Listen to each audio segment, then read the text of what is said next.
All right, I think we're live. Yeah, I think, hey, look at that. Look at that. Hi, everyone. At its best. Hi, everyone. This is Steve Wernick, Reb Steve, one of the rabbis at Bet Tzedek Congregation in Toronto, Ontario, Canada, coming to you live with conversations over coffee on Facebook and on YouTube. Happy Thanksgiving for those in Canada that are celebrating. Happy Columbus Day for those in the United States that, I don't know if you celebrate Columbus Day, but a lot of people get the day off from work or school, especially if you're a banker. Anyhow, happy to have you here for our weekly chat with interesting people that are doing interesting things. Today's conversation is with Daphne Lazar Price, who is the executive director of the Jewish Orthodox Feminine Alliance. And she previously was the former North American director of the Muslim Leadership Initiative of the Shalom Hartman Institute of North America. More importantly, she's a native Torontonian. She's a friend of Rabbi Friar Bodson, Robin Friar Bodson, which is, of course, how I got to her. But we're happy to have you here, Daphne, and we hope that you and your family are safe and that you're in a place that's practicing best practices when it comes to the pandemic. Thanks. First of all, thank you for having me. I grew up in Toronto, so it's like always fun for me to go home, even if it's remotely, which apparently is the only way to do it these days. The only way to do it now, right? Rabbi Robin and I grew up in a lot of the same circles, though not in the, a lot of concentric circles where we took the same 7C, 7G bus up the Bathurst Street corridor after school. We reconnected again when she was doing her junior year abroad in Israel, and I was just kind of hanging out. And then we reconnected again after that a few years ago at the APAC convention, and there we really re-solidified our relationship. And also in the category of there are no 6 degrees of separation in the Jewish community. The program manager at JOFA is a wonderful woman named Danny Kogan, whose father, I believe that they shared a pulpit when Rabbi Robin was living in Queens.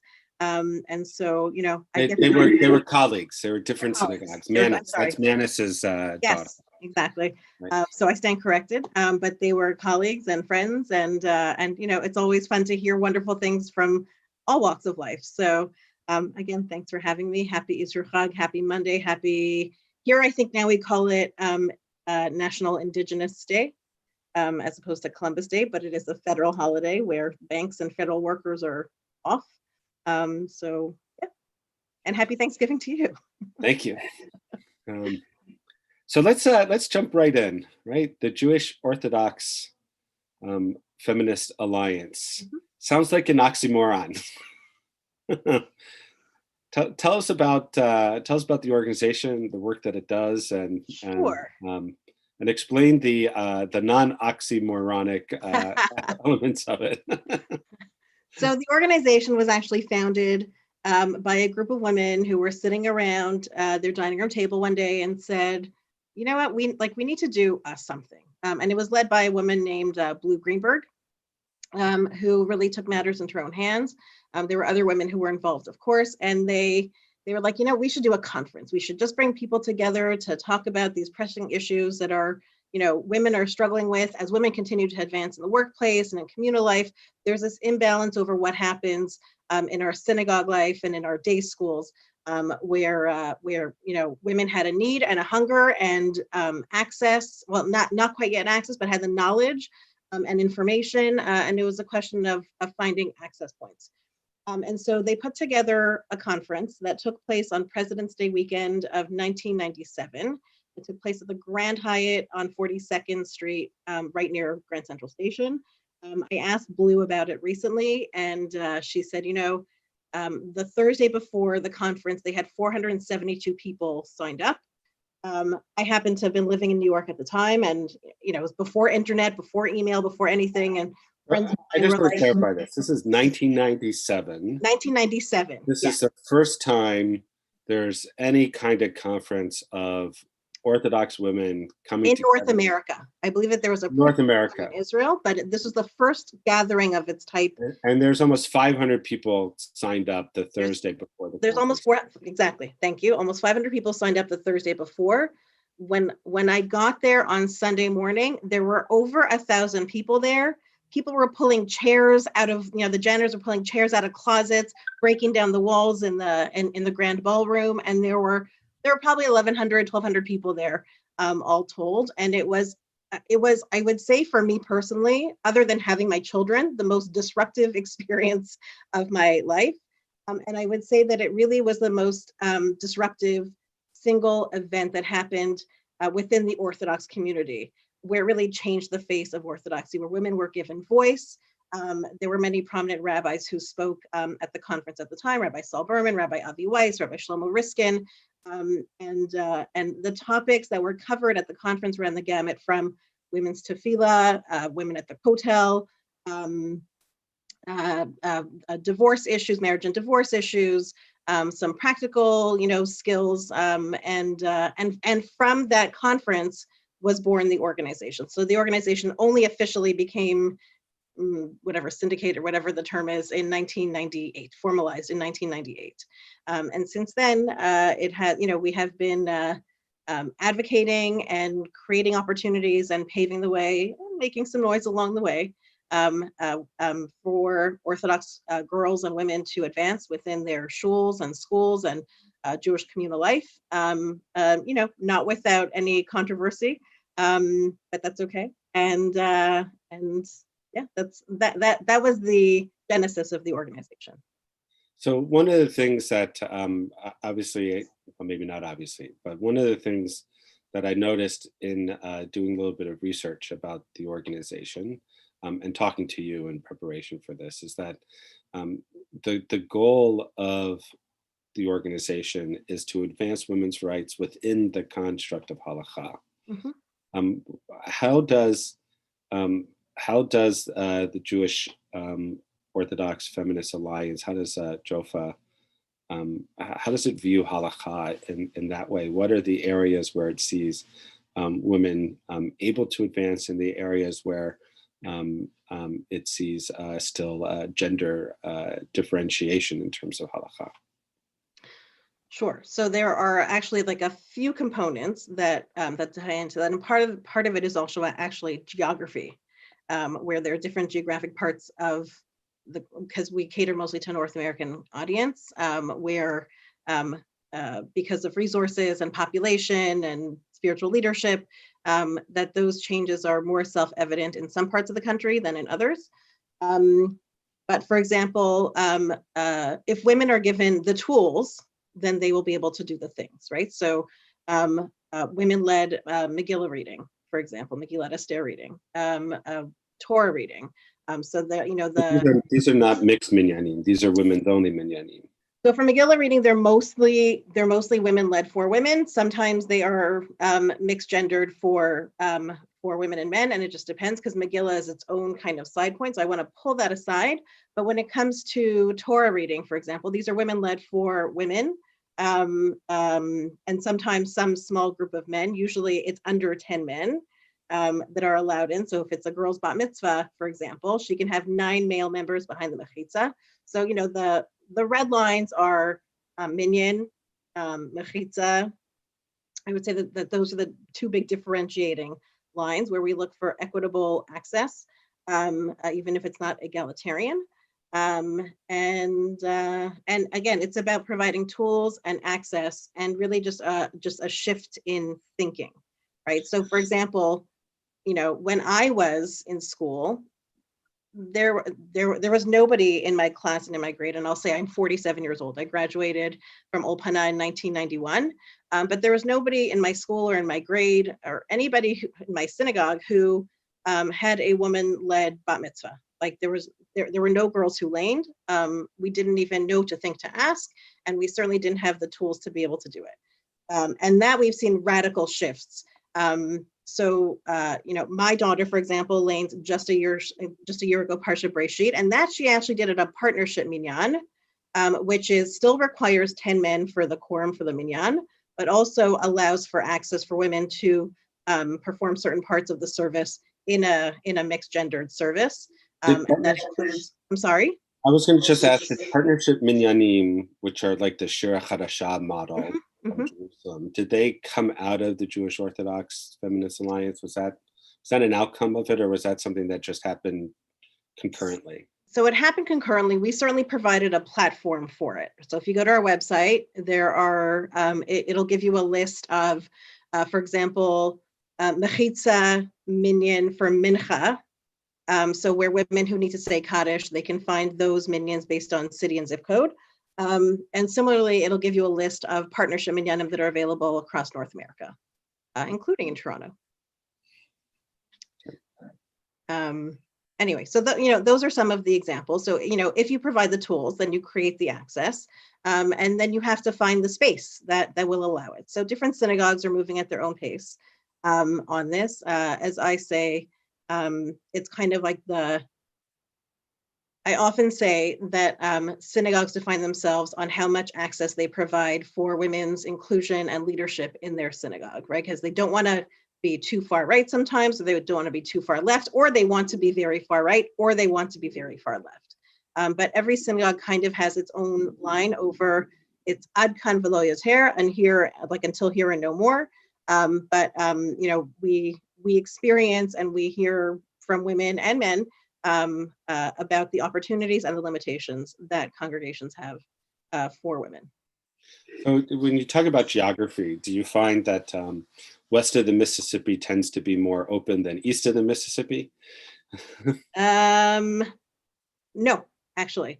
There's what we call, the tri-state area in New York, and I live in Silver Spring, Maryland. So I'm in a suburb of Washington, D.C., which has its own dynamic. But what we find is that the closer you are to New York, the more options you have to find the experience that you want to have. The farther out, you find less so. Some of it also depends on whether you're in a red state or a blue state, because sometimes the political minds also translate into ritual.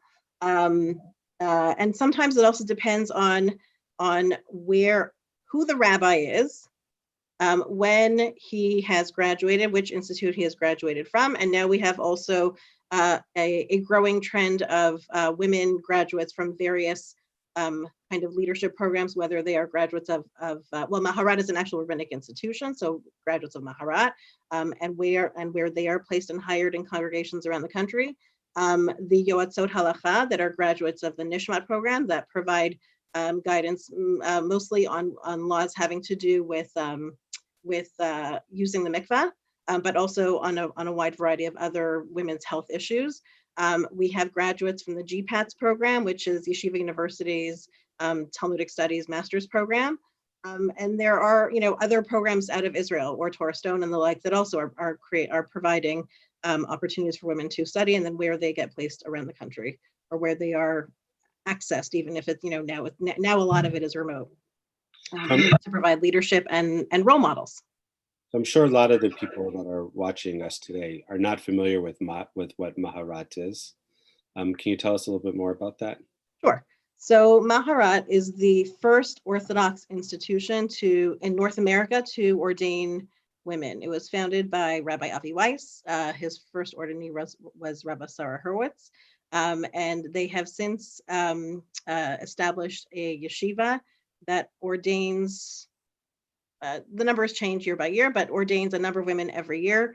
And their title is Maharat, the title that is conferred upon them is Maharat. They get to choose which title they want to go by. So some of them go by Rabbi, Rabbanit, and some of them go by Maharat.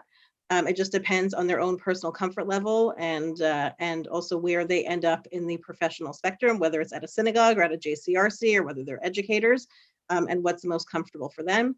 And they have really done a wonderful service for the Orthodox community. People might not be aware that in Israel too, you have Rabbi Benny Lau and Rabbi David Landis and others that are also ordaining women. Mm-hmm. Tell us a little bit about those programs as well. Sure. So there are programs in Israel that, for whatever reason, have not received the same kind of pushback as in North America. Also, or Torah Stone, Rabbi Shlomo Riskin's institution that have been ordaining women and providing pathways forward. Some of that, I think, just has to do with the centrality of the synagogue in North America. That's not the same as what happens in Israel. Some of it is also, we will now see, we have now recently seen, and will continue to see some shifts in that with the court case that happened in the Supreme Court in Israel over the summer, having to do with women being able to sit for the same tests as the men sit for them to be able to provide the same rabbinic leadership, even if they're not Israeli state sanctioned rabbis, but they're able to get the same kind of salary and childcare coverage. And so, that's making waves in its own ways. But for whatever reason, we don't see there's not one doesn't necessarily feed the other in the same way or feed off of the other. Yeah, which I find intellectually fascinating, right? That Israel, in many ways, the more liberal Orthodox community in Israel, in many ways, is farther ahead when it comes to women's issues than the North American community. That and maybe I hadn't thought about it before, but what you said makes a lot of sense. That because the synagogue as an institution is not central to Israel, right? Maybe that's what the difference is. But I just find that fascinating. What's been the pushback though of some of them? Obviously what we're talking about here is happening in the more, what's called, the sociologists call the yeshivish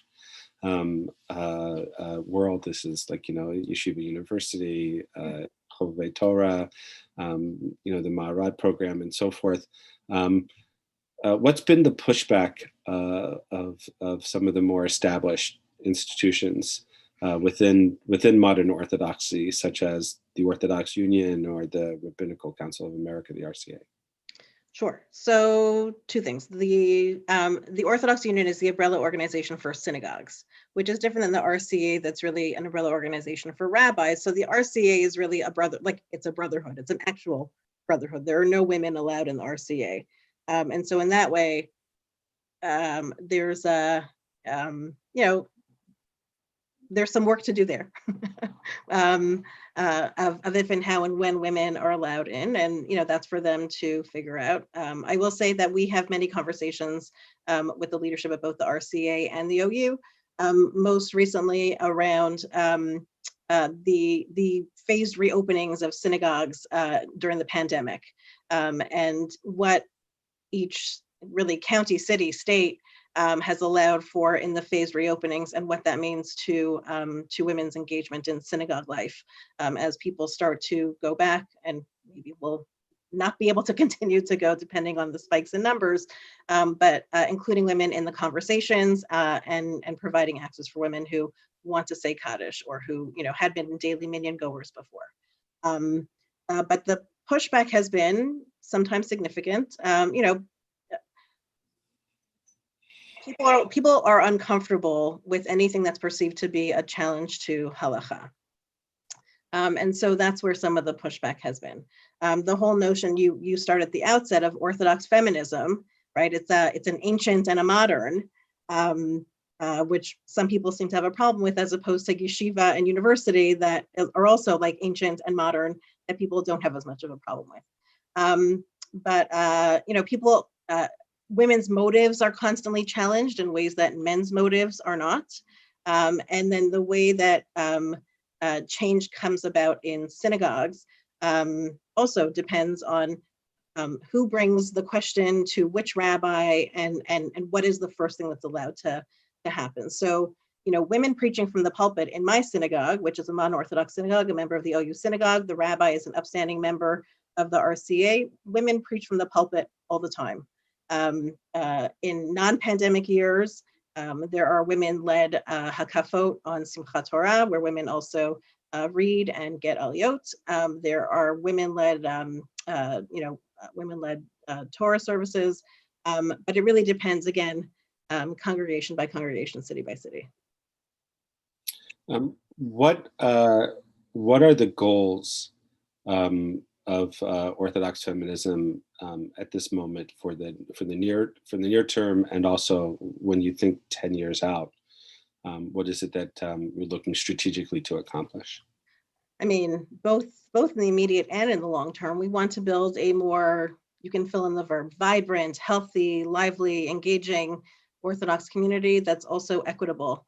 and again, within the framework of halacha. So, we'll, for the, like, for example, when it comes to reciting Dvarim Kedusha, when it's Kedusha, Kaddish, things that require a minyan. Things that require a minyan, right? Those will always require a minyan. That's a halachic standard. But women can. But I mean, I just want to make sure that our viewers are understanding what we're talking about, right? So, what you talked about in terms of partnership minyanim, for example, still require 10 men before they can proceed. But you have women's only minyanim that if there's 9 men and 10 women, then the women, depending upon where they are and so forth and so on, might be doing Devarim Kedusha too. So we don't call those minyanim; those are women's led tefillah services, and that's a distinction with a difference. But are you doing Devarim Kedusha in those women-led tefillah services? No. So even if you have 10 women, then you're not doing Devarim Kedusha. That's the distinction that you're making. Yes. Yep. Right. And we also don't call it a minyan because it's not 10 men. Right. No, I understand. I was just trying to clarify for myself and for others, what you were saying. So it's not a minyan if you have 10 women and 9 men, and they won't be doing Devarim Kedusha. Right. Okay. Yes. I don't know if you want to take it to the present of where we are now with in the pandemic and how that's impacted things, or if you want to table that.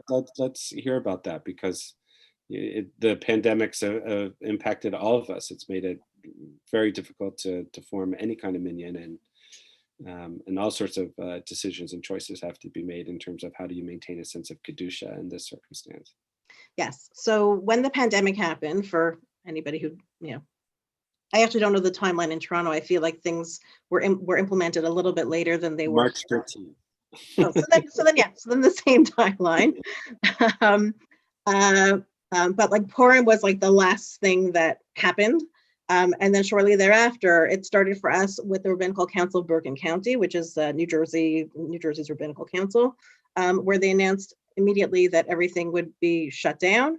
And for us, the implications were also tremendous because we don't stream services on Shabbat or holidays. So it meant that for the first time in North America, that there were no synagogues that had Shabbat services that Shabbat, Saturday, Friday night, March 13th, Saturday, March 14th.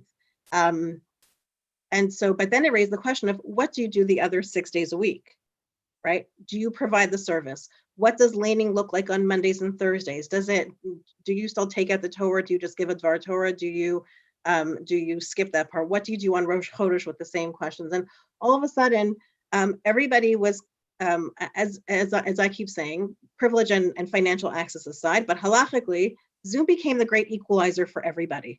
Where all of a sudden, nobody was in a minyan, and everybody's voice both counted the same and didn't count in the same way. So for us, for example, at JOFA, we capitalized on the moment. We experimented with it for Rosh Chodesh Nisan, and I think close to probably 70 women or so joined in for Rosh Chodesh Nisan, where we had a woman who led the entire service, and we had men and women who were joining in, where that would not have happened before necessarily. And mostly because it's not a minyan. And all of a sudden, because nobody had to go anywhere and nobody could go anywhere, it was just streamed right into your kitchen, living room, dining room, rec room, wherever you were. And we have seen in the months since, and really in March, nobody thought that in October we would still be having this conversation. We have seen that that in the months since, that the appetite has grown for this kind of access, both to sermons, and I know this from synagogue life also, to sermons, to tefillah, to learning, to chavruta learning, whether it's a public lecture or one-on-one learning, that there has been a growth in appetite. And I know that synagogues had initially feared and struggled with how they were going to maintain relationships with their congregants. And I know that that's still an ongoing conversation. But in terms of access, all of a sudden, people everywhere, and for women in particular, this was very meaningful and impactful, where we didn't have to deal with all of a sudden finding childcare. And if one of us was running late from work and how, who's going to cover at home and whatnot. Zoom really became the great equalizer and really impacted in positive ways women's engagement and access to synagogue life. What do you think? Do you think there might be some long-term impact on this even post-pandemic?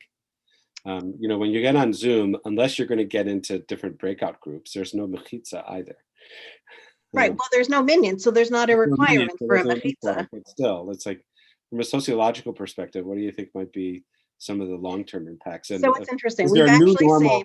Is there a Right. new normal that might emerge from this? So let me say two things. Number one, we have seen places where in the more yeshivish right-wing circles where they've been like, there is this sheer, but we prefer either for women to keep their cameras off or for everybody to keep their cameras off, so as not to create the optics of.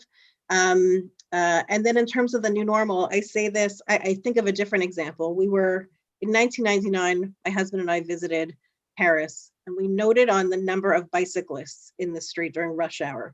And our host family said, look, we just came out of or maybe a year ago, we came out of a public transit strike and people relied on bicycles. And then when the strike ended, people were like, oh, we actually like our bicycles. We're still going to keep biking to work.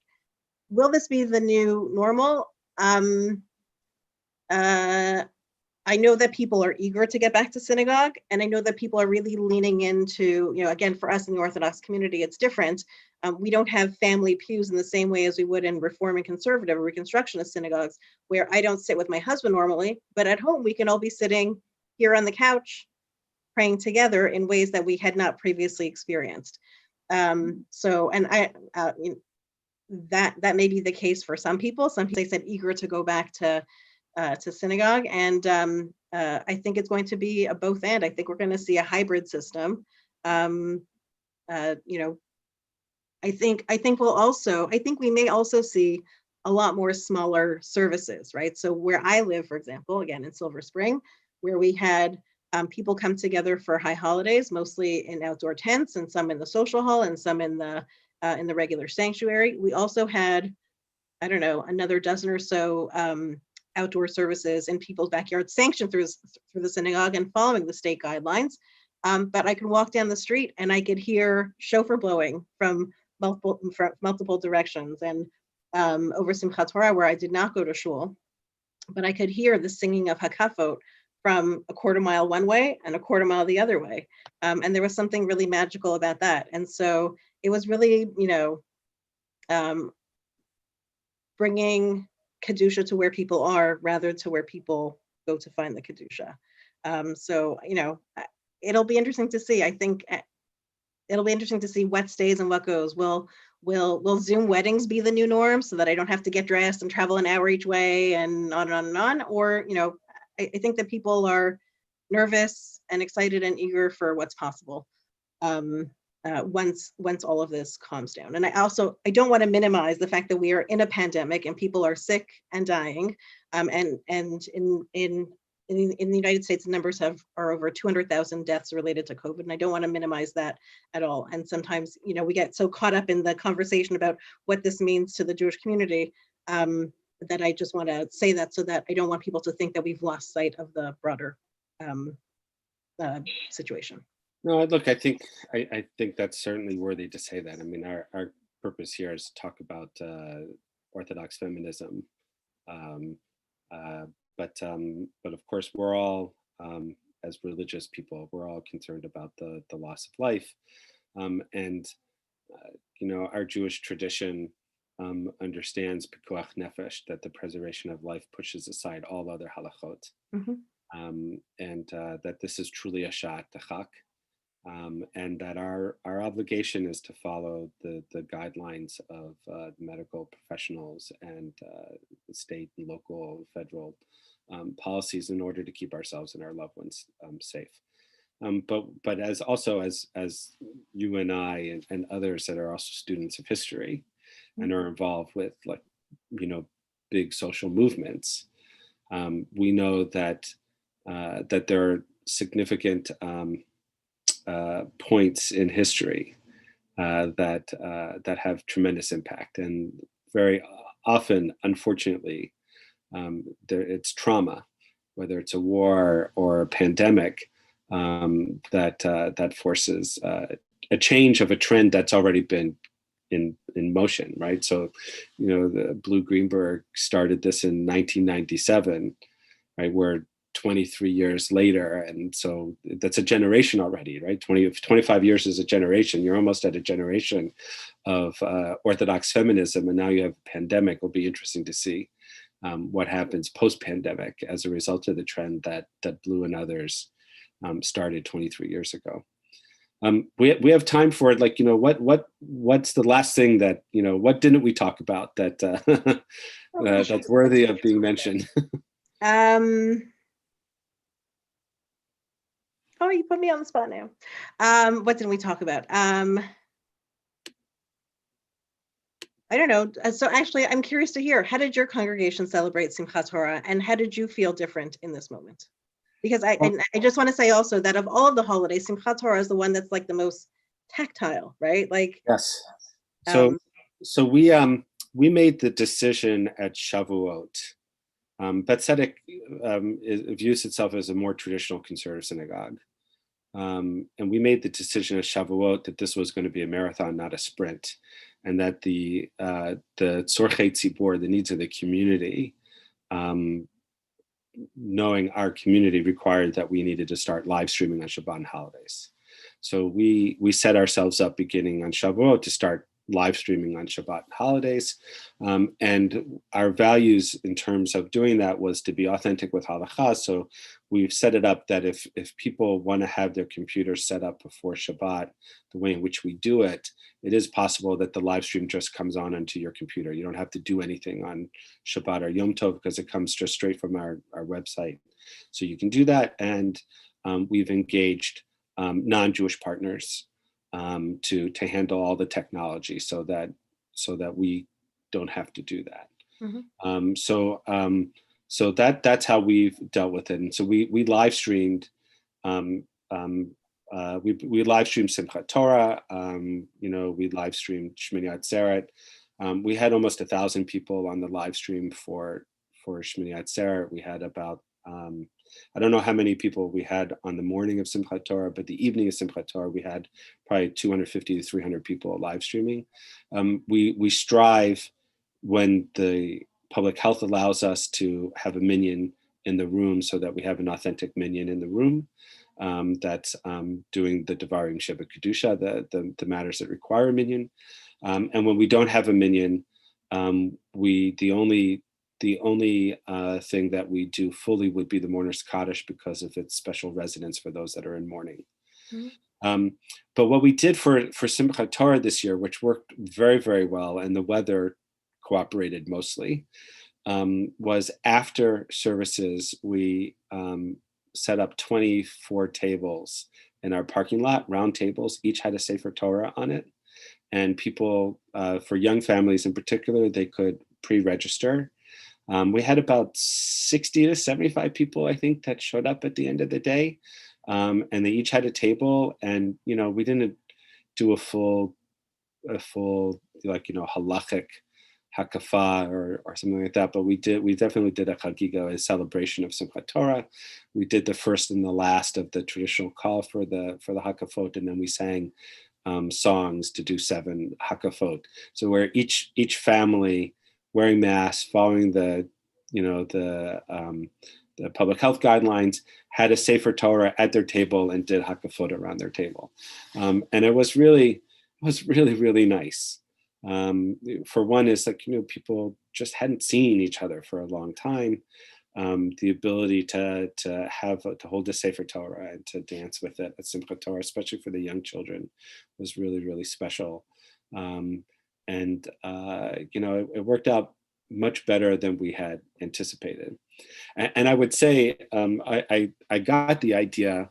I saw over the summer there was a concert in the UK where it was outdoors in a soccer stadium, I think, and they set up 100 of these like mini pods, like a little like a platform with a railing, and again you would buy tickets in your family bubbles or your community bubbles, and there would be up to 10 people in each of those pods.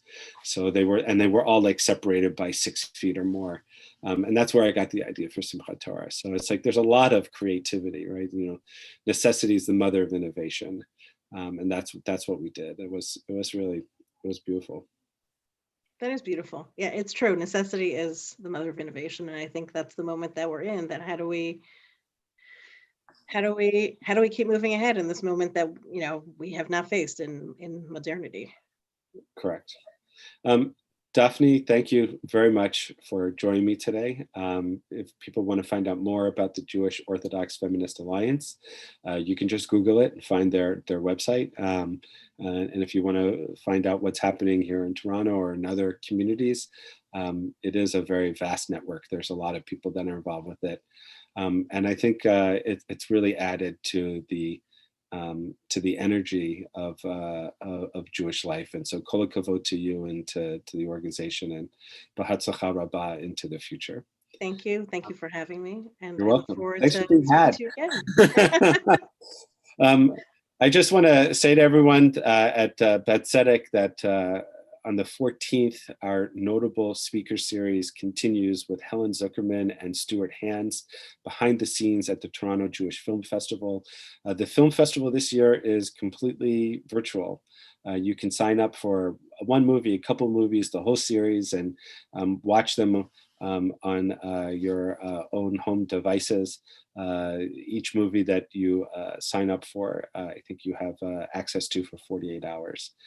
So it's incredible. Whether you're in Toronto or not, I think now you can actually participate in the Toronto Jewish Film Festival. It's one of the more exciting, interesting, and now innovative things that are happening here in Toronto. So get a taste of what's happening behind the scenes on the 14th.